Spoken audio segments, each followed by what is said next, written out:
positions. I'm getting more work for you momentarily. You should do 6 eggs. No. You are in.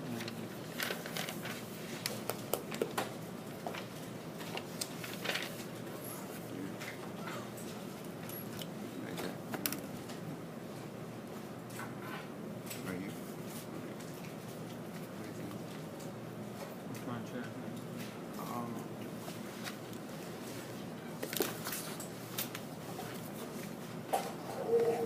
right.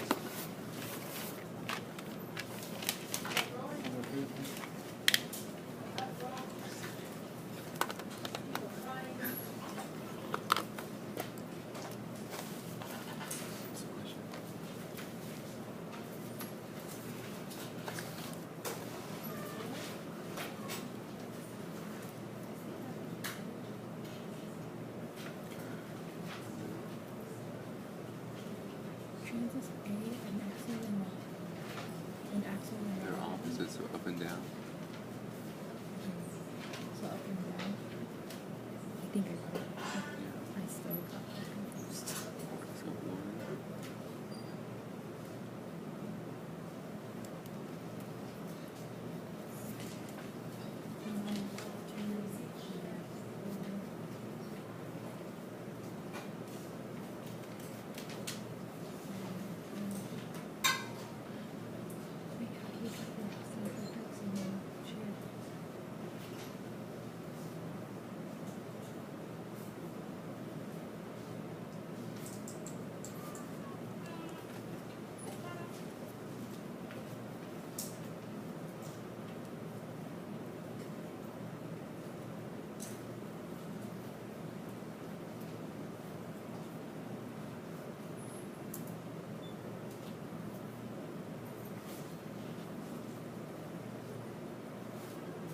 Alrighty, so what I'm going to say is that we need to have one chair that you're gonna feel very comfortable about, okay?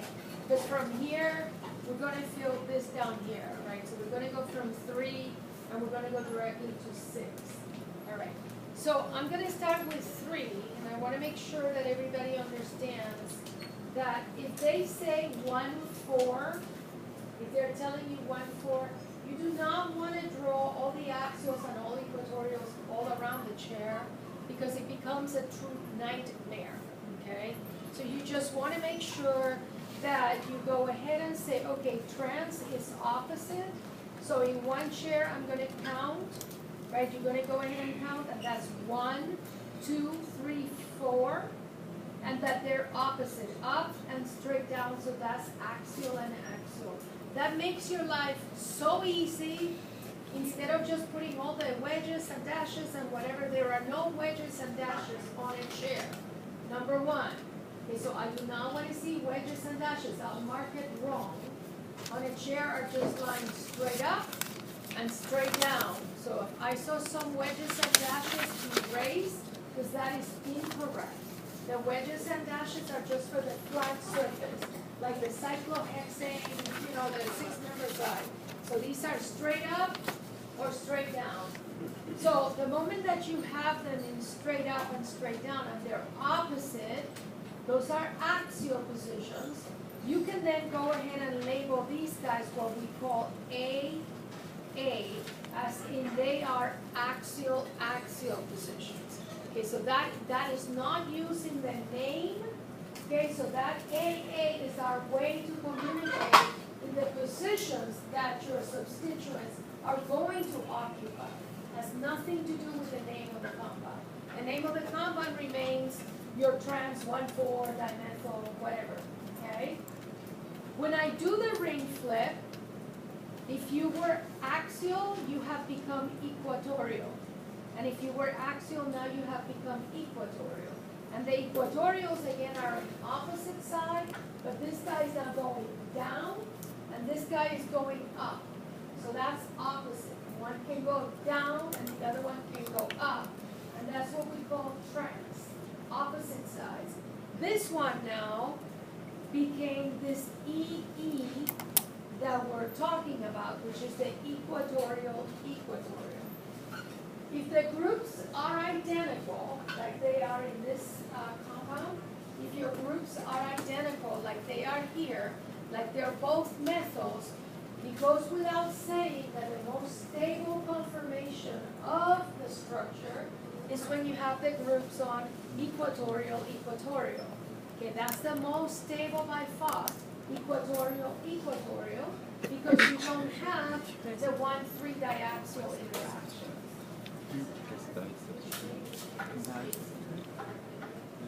It doesn't matter which way the chair is facing. It doesn't matter which one you call your 1 or 4.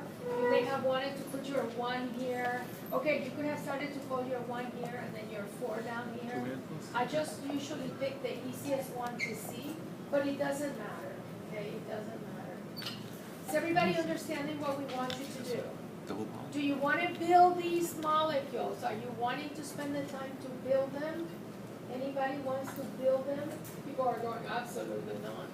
Okay, I want you to go ahead and create a table. Okay, I want you to create this table. Hold it. I want you to go to number 6 and look how the table should look. I don't want to give you my answer, sorry. Hold it. Do not want to give you my answer, so I'm not going to show you all of that, but I'm going to show you this, how I want this table to look like.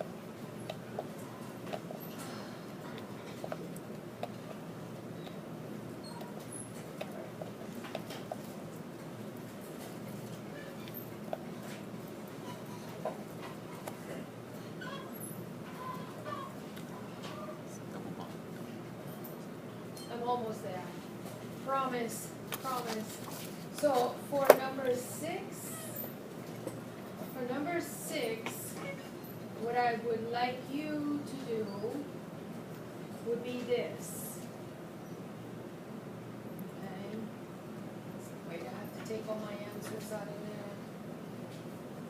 Oh, I would like it to be like this. Switch you out. I want you to build that table. For number 6. In number 6, and everybody understands what I want with that table, right? In your first chair, if you're axial, when you do the flip, you're equatorial. Is everybody understanding what you need to do or no? So you're doing the cis 1, 2. You can work with a lab partner. You can talk. Yes? Do I actually have this on the whole figure? No, you don't have to. I mean, the whole purpose of the axial, okay, the whole idea of knowing axial is that it doesn't matter how you flip your chair, on the other chair it's going to be equatorial. So if you don't know how to draw, like me, then you can use that tool. All right? So I'm starting, and I just drew the 1,4 because it was here. So you want to go ahead and then see what happens with the 1, 2. Oh, it's 6. Does everybody understand me? This 1, 2, 6. No, you don't have to draw. All you need to do is be able to fill the table. Okay? I mean, you don't have to draw each chair. But if this is 1, so what happens with 2? Right? Like the chairs that you have there are the same chairs that I have over here. So right now, all we're highlighting is 1 and 4. But what happens if you're cis 1, 2? What is that second position going to be? If you're going to be cis 1, 2, that's going to be axial. This one is going to have to be what? All right, I'll try another way. Okay, let's go ahead and try another way. You need to understand in where of the two, the axial or the equatorial, are you going to attach whatever it is. We're calling them cis 1, 2, they can be methyls, chloros, bromos, whatever. If I'm saying that I already have in this position 1 axial, for it to be cis 1, 2, that other attachment would have to go where? Equatorial. And so then in here, all you're gonna put in parentheses is axial equatorial, that's all you're gonna do. Right, like in parentheses, you're gonna come in here and draw, then you're gonna do axial, comma, equatorial, close parentheses, you're done. When you do the ring flip, then the one that was axial is gonna go equatorial, the other one is gonna go axial. That's all you're doing for the whole thing. On your papers, thank you. She says, I follow, I'm gonna do just like you said. Check it out. She's going, I can do it. Look at that. I'm gonna go ahead and put it all together. That's what you're doing. Good job. Thank you. All right, and then we're gonna talk about it. I'm gonna fill my table too when you're not looking. All right, so we're gonna fill the tables too. Go. Go.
I just draw it. What on what? Okay. What more? Right, it seems like as I go around the room, most everybody has the table ready. Yeah? Everybody almost has the table filled. So if we're looking at the stability for the 1-2 cis, does it matter? If you're looking at the stability for the 1-2, does it matter? Well, not this time. And the reason why it doesn't matter this time is because both groups are identical. Is everybody? So when the both groups have the same size, it really doesn't matter. So we're going to go ahead and call them here equal. That's provided, once again, provided that both groups are the same. If one group is much larger than the other, right, like if you were be comparing a terbutyl, right, with, of course, like a methyl, if you're comparing a terbutyl with a methyl, then the chair that has the terbutyl on the equatorial will be more stable than the chair that has the terbutyl on the axial position. Everybody, one needs to remember that, and that's again for the 1-3 diaxial interactions. When I look now at trans 1-2, if this is 1 and this is 2, and they're gonna be they're gonna be axial, right? So they're gonna be axial. When you do the ring flip, your ring flip is gonna then be equatorial. And now this time, the stability, of course, is gonna be the one that has them on equatorial on both positions. Is everybody there? Okay. What happens with the cis 1, 3? So you start again with the number 1, and we're starting right there with that 1. So that's up, this is down, that 3 would be up. So 1 and 3, to be cis, they would both be axial. All right, so we start out with a cis, so the 1, 3, I'm gonna move 1 over. For the 1, 3, they're gonna be axial. When you do the ring flip, they're gonna be equatorial. And of course, it goes without saying that the equatorial is gonna be the most stable all the time. When you're looking at trans, right, when you're going in opposite, so 1 is gonna be axial, the other one's gonna be equatorial. When you do the ring flip, the one that was axial now became equatorial, the one that was equatorial now became axial, and these ones are appearing to be equal again, mostly if they're equal sizes. So what's the deal with the 1, 4? What's the deal with the 1, 4? Just back again to the 1, 2, right? So it's back again, whoa, that did not work. Back again to the 1, 2. So it'll be just like it. The cis 1, 2 is gonna be the axial equatorial, and then that one is gonna do the flip, which is the equatorial axial. I mean, right now, this is all looking too easy, but what we really are wanting to make sure is that you know what's gonna be the most stable, right, is what we're wanting you to know. Equal, and that's the equatorial. Okay, your computers are on, no questions about this, right, everybody is good? Okay, the computers are on, log into Canvas, please. Log into Canvas, please. I'm not done with the discussion. Is everybody there? We're not done with the discussion.